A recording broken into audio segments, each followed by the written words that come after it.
বিসমিল্লাহির রহমানির রহিম। আসসালামু আলাইকুম। সবুজের ছোঁয়া থেকে সবাইকে স্বাগত জানাচ্ছি। আপনারা কেমন আছেন? আশা করি ভালো আছেন। আমিও আল্লাহর রহমতে ভালো আছি। তো আজকে প্রায় ২-১ দিন পরই ভিডিওটা ছাড়লাম। গতকালকে খুব বৃষ্টি হয়েছে। তো বৃষ্টির পরে আমার বাগানটা কত সতেজ, সবুজ, কত ফুল। তো সেইগুলো আমি আপনাদের সাথে একটু শেয়ার করব। আর কিছু, কিছু ফুল গাছও দেখাবো আপনাদেরকে। দেখুন, এটা হলো আমার টগর গাছ। মোটামুটি আজকে আপনাদেরকে বাগানের কিছুটা আপডেট দেখাবো, কেমন আছে আমার বাগানটা। তো এটা কিন্তু আমার নিচের বারান্দার অপশনে যতটুকু একটা বারান্দার জায়গা ছিল, ফল ছাদ, সেটাতে আমি কিছু গাছ রেখেছি। তো এখানে সুন্দর আজকে একটা নতুন ফুল ফুটেছে, এই প্রথম আমার ছাদ বাগানে।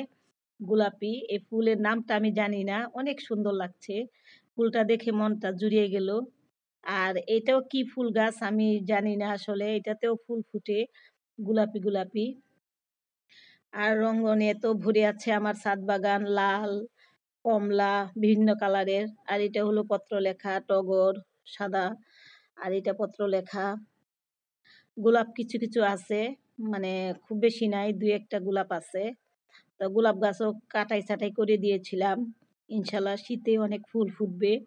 আর জবা তো সবসময় ফুটতেছে, অলওয়েজ জবা, মানে সারা বছর ভরেই জবা ২-১টা থাকে। তো বাগানটা বেশ, মানে খুব ফুরফুরা লাগতেছিল। বৃষ্টি এসে গাছগুলোকে কি সুন্দর, মানে সজীব করে দিয়ে গেছে। এগুলো আমার কাটা মুকুট। এখানে ভ্যারাইটিস ফুলের গাছ আছে, জবা, কাটা মুকুট, ভিন্ন ভ্যারাইটির ফুলের গাছ। তো আসলে সবজিতেই আমি সাকসেসফুল হতে পারছি না। এটা গাছটা কাটাই ছাঁটাই করে দিয়েছিলাম, নতুন করে আবার পাতা মেলতেছে। আর অনেক সকালে এসেছি তো সেই জন্য পর্তুলিকাগুলো ফুটেনি। এই যে আমার একটা নতুন ভ্যারাইটির কাটা মুকুট, অনেক সুন্দর হলুদ বড় বড় ফুল। আর এই যে অ্যাডেনিয়াম গুলো আবার ফুল মানে ফুটা বন্ধ হয়ে গেছে, বীজ চলে এসেছে। অ্যাডেনিয়ামের অনেক চারাও তৈরি করেছি গতবারের বীজ দিয়ে, এবারের বীজ দিয়ে অনেক চারা তৈরি করব। এখানে কিছু জবা, মাধবীলতা, মাধবীলতাগুলি অনেক ফুটেছে। বেশ ২টা মাধবীলতা গাছ, একটাতে ফুটেনি, এটাতে ফুটেছে। আর এই যে কিছু কিছু জবা ভিন্ন কালারের। ফুলগুলোই আমি সাকসেসফুল হতে পেরেছি। সবজিতে, ফলে আমি পারিনি, কারণ ফল হয়, ফল ঝরে যায়, ফল পচে যায়, ফল নষ্ট হয়ে যায়, যার কারণে ফল গাছের ফল আমি রাখতে পারিনি। এই যে এগুলো আমার পাতাবাহার, বাগান বিলাস। বাগান বিলাসও ডাল কাটিং, বুগেনভেলিয়া যাকে বলে, ডাল কাটিং করে দিয়েছিলাম। এখন নতুন করে শাখা প্রশাখা বের হয়ে আবার ফুল ফুটবে। একটু গোলাকৃতি করে দিয়েছিলাম আর কি। আর এটা আমার নিচের ফল ছাদটা।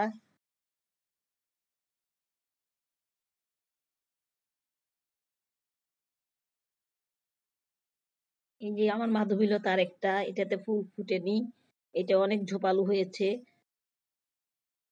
গন্ধরাজ, এটাও আরেকটা গন্ধরাজ, ২টা গন্ধরাজ আমার।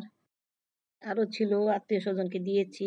এটা আমার বেলি, এই বেলি গাছটা খুব ছোট একটা জায়গায় ছিল, বড় জায়গায় দেওয়ার পরে এখন মাশাআল্লাহ অনেক ফুল ফুটছে। আর গাছটাও বেশ বড় হয়েছে, ঝোপালো হয়েছে। এটা আমার একটা ছোট্ট রক্তজবা, ছোট ছোট রক্তজবা হয়।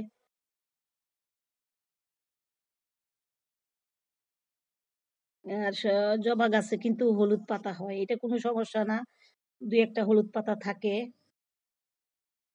এখানে কিছু পাতাবাহার আছে আমার, গাঁদা, পাতাবাহার, চন্দ্রমল্লিকা। এই যে একটা বাগান বিলাসের ডাল থেকে চারা তৈরি করেছি। এখন আপনাদেরকে একটু দেখাবো আমি আমার রঙ্গন। এই দেখুন কত সুন্দর রঙ্গন, কত কালারের রঙ্গন আছে আমার কাছে।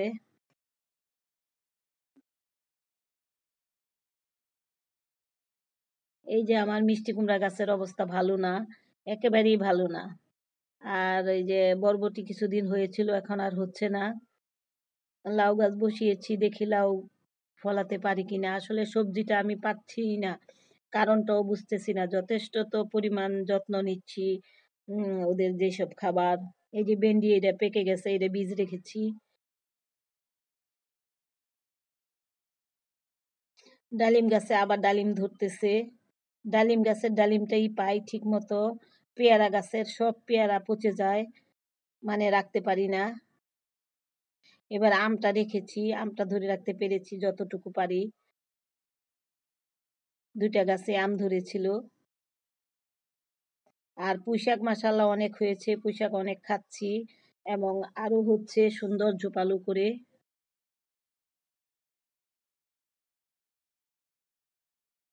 তো মোটামুটি আমি আমার বাগানের আপডেট গুলো আপনাদেরকে দেখালাম। এই যে জালি কুমড়া, সিম এগুলো বসিয়েছিলাম। এগুলো ঢেকে রেখেছি মানে পাখিতে খেয়ে ফেলে। আজকে এই পর্যন্তই। ভালো থাকবেন, সুস্থ থাকবেন। সবুজের ছোঁয়ার পাশে থাকবেন। আল্লাহ হাফেজ।